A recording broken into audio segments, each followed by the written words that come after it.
fosfoglicerato a través de la fosfoglicerato mutasa. O sea, aquí hubo un reordenamiento de la molécula para poder así quitarle más fácilmente ese grupo fosfato.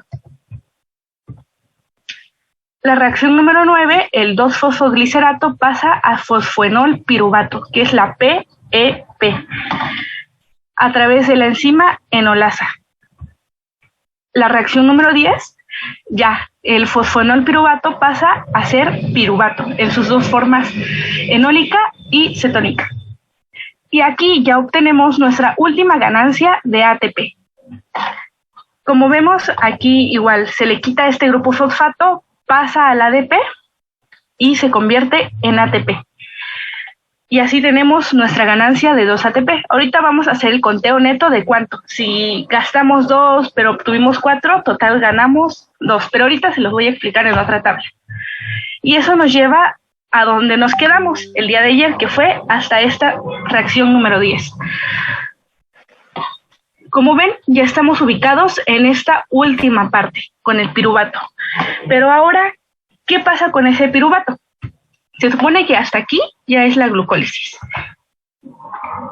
Como vemos, todo comienza desde la glucosa, todas las reacciones, a partir del gliceraldehído 3-fosfato se comienza a contar por 2, hasta obtener 2 piruvatos.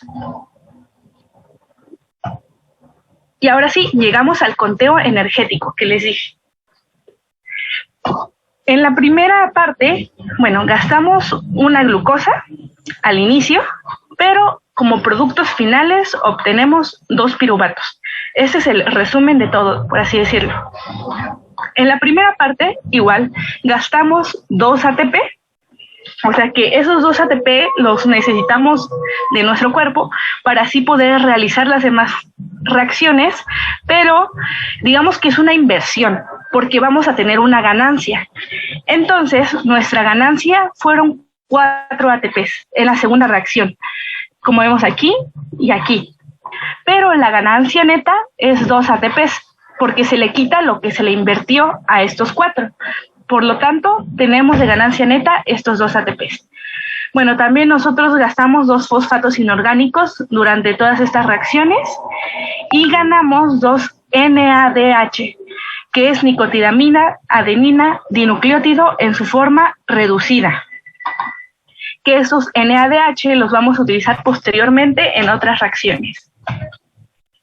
Ahora sí, la glucólisis tiene varias enzimas que lo regulan. Digamos que a partir de esas ya no puede volver, por así decirlo, a su forma anterior, porque recuerden que ayer les expliqué que muchas reacciones pueden revertirse, pero otras no. Entonces aquí tenemos la enzima hexoquinasa, va a ser una enzima reguladora. ¿Por qué? Porque esta, una vez de que tenemos glucosa, se va a activar la hexoquinasa para formar glucosa 6-fosfato. Pero ahora, esta va a ser inhibida por la glucosa 6-fosfato. ¿Pero cómo? Una vez que ya convirtió la glucosa a glucosa 6-fosfato, nuestro cuerpo va a detectar que ya está convertido. Entonces, para que ya no siga convirtiendo más glucosa, lo que va a hacer es que ya que detecta niveles de glucosa 6-fosfato, va a inhibir a la hexoquinasa para que así ya no siga, digamos, fosforilando a la glucosa, por así decirlo. Entonces, digamos de que si no hay glucosa 6-fosfato, la hexoquinasa va a continuar trabajando. Pero si hay glucosa 6-fosfato, va a dejar de trabajar. Y así es en las demás. La enzima, disculpen el ruido, la enzima fosfofructoquinasa va a trabajar normal al tener fructosa 6-fosfato. Pero una vez de que ya detecta ADP o AMP, ya va a dejar de trabajar, por así decirlo. Pero si no hay ATP, va a continuar trabajando hasta poder crearlo. Ahora tenemos la piruvatoquinasa, que esta está aquí, en la última reacción. La piruvatoquinasa va a ser activada por la fructosa 1,6-bifosfato. Pero ahora, si encuentra niveles de esto reducidos, va a ser inhibida. Digamos que son como que actividades contrarias de estas enzimas. Ahora, bueno, en la última reacción ya nos dieron 2 piruvatos, ¿no? Pero ahora, ¿qué va a pasar con esos piruvatos? Porque obviamente no se va a quedar así la glucólisis, ¿verdad? Entonces, esos piruvatos van a tener estas vías. O bien, se pueden ir al ciclo del ácido cítrico o ciclo de Krebs, también se le llama, o ciclo de los ácidos tricarboxílicos. Son los 3 nombres del ciclo de Krebs. Puede irse por esa vía. O también tomar otra vía, la fermentación alcohólica. Pero eso solo se da en algunas bacterias y en unas levaduras, como vamos a ver ahorita. O también puede tomar la vía de fermentación homoláctica, o sea, el piruvato se va a volver lactato. Y esta es otra vía de la glucólisis anaeróbica, o sea, sin oxígeno, ¿no? Normalmente en nosotros el piruvato se va al ciclo del ácido cítrico, o sea, al ciclo de Krebs, y ahí sufre otros procesos, pero digamos que en tejidos que no tengan suficiente aporte de oxígeno en ese momento, se va a ir a esta vía y nos va a producir lactato. Pero ahorita vamos a ver en cuáles. Entonces, continuando con la glucólisis anaeróbica, tenemos esta primera vía, de piruvato a lactato. Entonces aquí, esto va a ser principalmente en las células musculares. Esto debido a que tienen una alta demanda de energía. Entonces, digamos, cuando hacemos bastante ejercicio, nuestra glucosa va a tomar esta vía. La glucosa se va a convertir, digamos, a piruvato. Luego, por vía final, a lactato, por la lactato deshidrogenasa. Y todo esto al reducirse la cantidad de oxígeno. Y también aquí vamos a necesitar, ¿recuerdan esos 2 NADHs que nos produjo las primeras reacciones de la glucólisis? Pues aquí se van a ocupar. Entonces vamos a tener esos NADHs y vamos a ocupar esos hidrógenos para ponerlos al lactato y se va a quedar sin esos hidrógenos. Por ejemplo, aquí en el piruvato vemos el CH3, solo tenemos 3 hidrógenos y ya la molécula de lactato, los 2 hidrógenos que le quitó al NADH más el hidrógeno solito que estaba aquí, se los puso aquí y lo convirtió en un grupo alcohol y en un hidrógeno aquí solito. Entonces aquí ya tenemos 5 hidrógenos y el NAD se recicla para irse de nuevo a la glucólisis y volverse a formar NADH. Digamos que aquí se recicla este NAD. Ahora, ya que vimos la primera vía del piruvato, vamos a pasar a la segunda vía, que recuerden que el piruvato también puede pasar una fermentación y volverse etanol. ¿Y esto cómo se hace? Bueno, el piruvato a través de la enzima piruvato descarboxilasa, ¿qué va a hacer?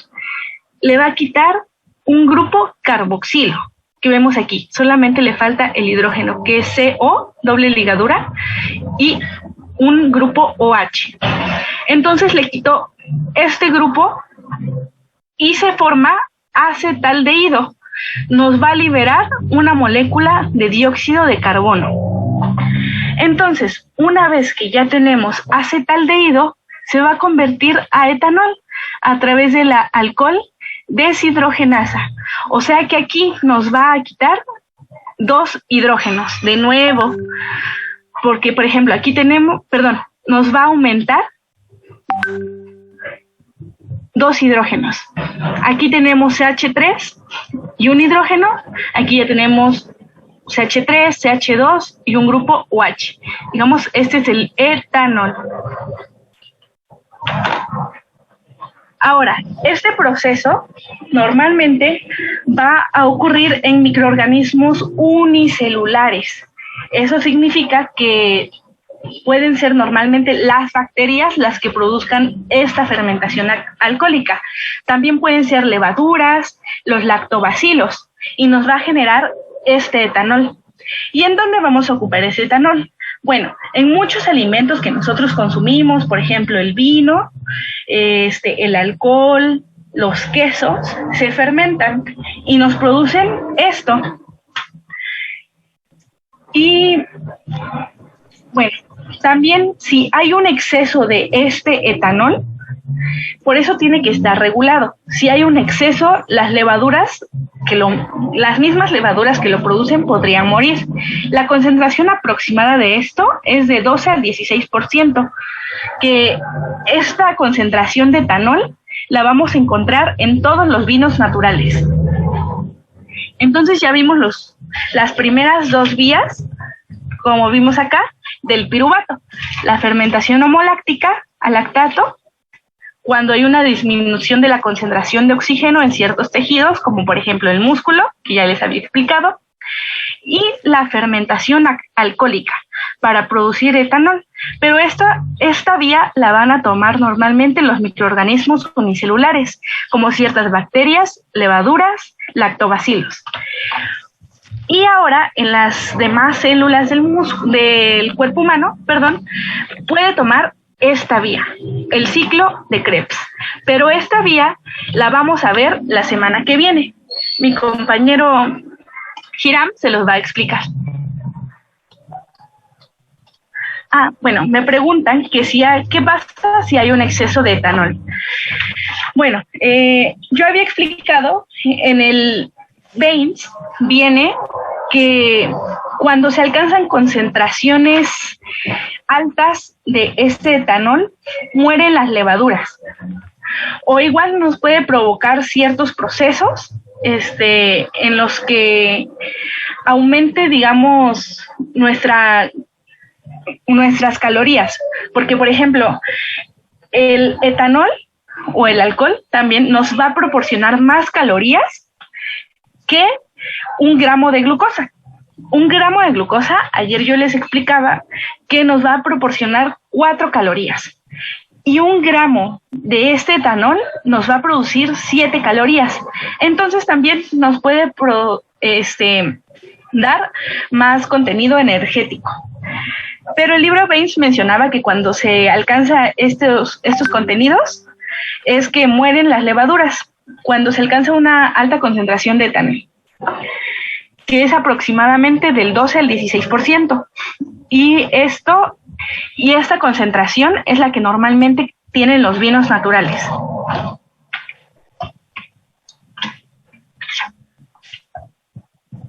Entonces ya vimos todas las vías, que puede pasar el piruvato.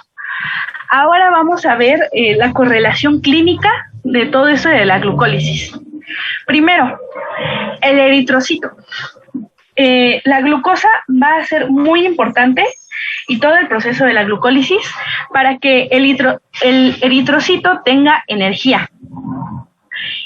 Normalmente, la suma de todos los eritrocitos que tenemos en nuestro cuerpo va a ser 3% de nuestra masa corporal.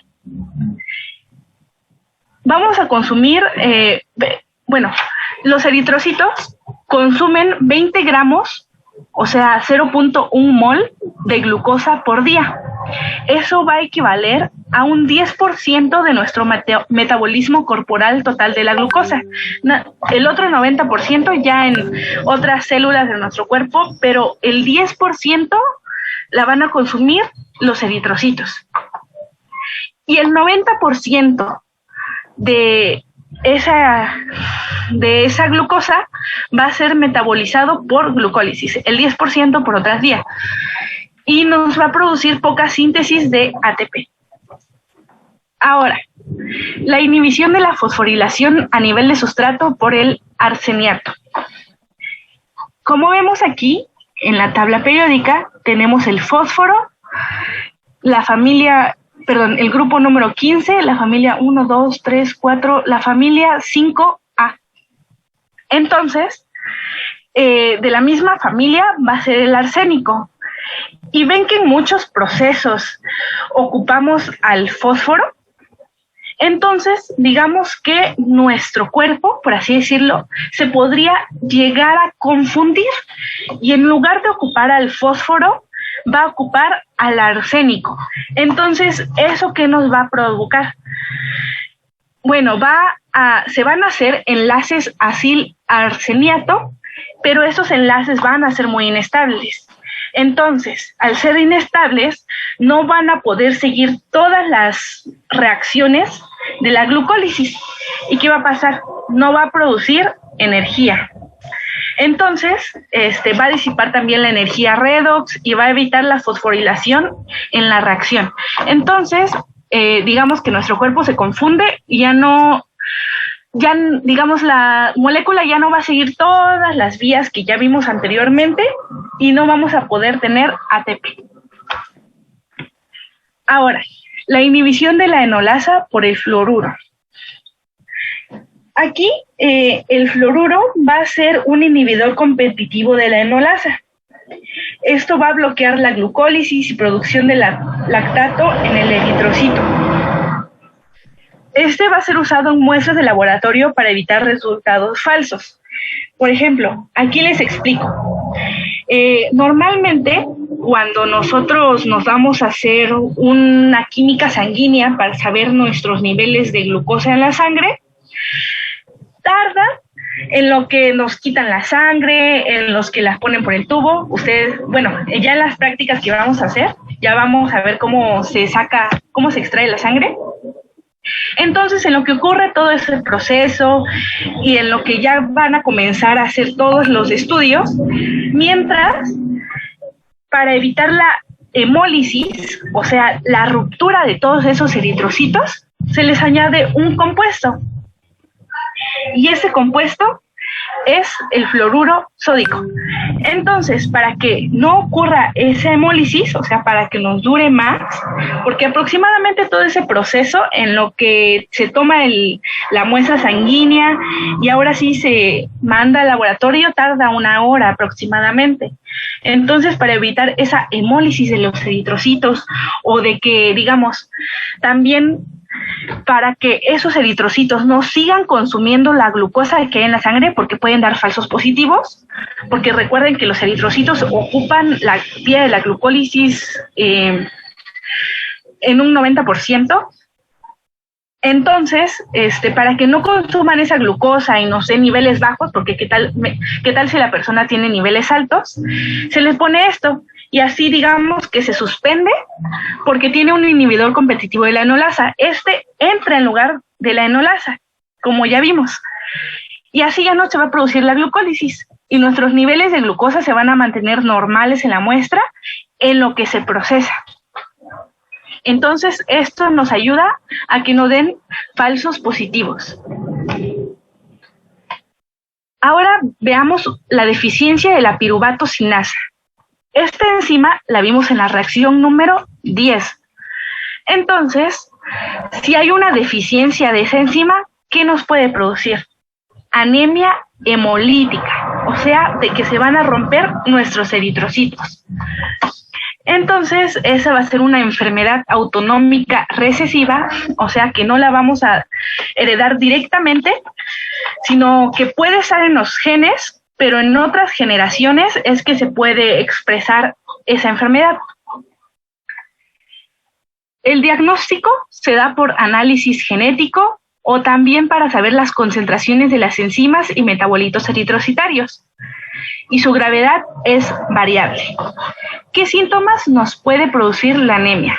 Nos puede dar ojos con tinte ictérico, que ya vimos que es una elevada concentración de la bilirrubina.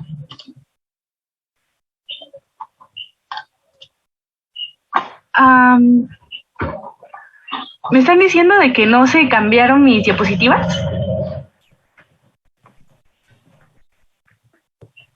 Sí, se cambiaron. No, sí se cambiaron. Estábamos viendo los síntomas de la anemia, ¿no?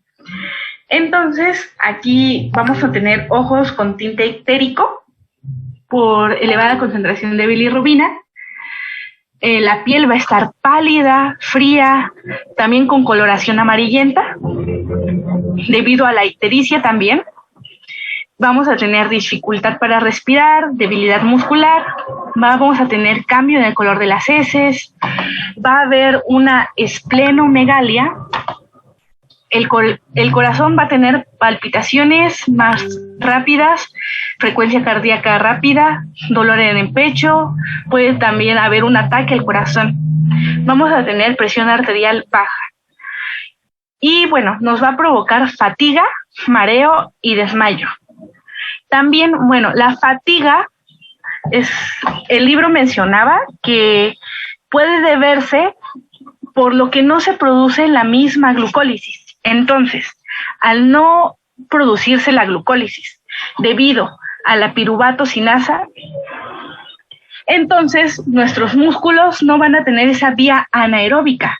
Por lo tanto, no vamos a tener energía y nos vamos a sentir mucho más cansados. Es por eso la fatiga. Ahora, ya casi para terminar, la glucólisis está muy relacionada a la caries dental. ¿Se acuerdan de una vía del piruvato es la fermentación? Entonces, aquí normalmente nosotros en nuestro cuerpo tenemos microbiota, o sea, bacterias, virus ya propios de nosotros, que vamos a vivir en simbiosis con ellos.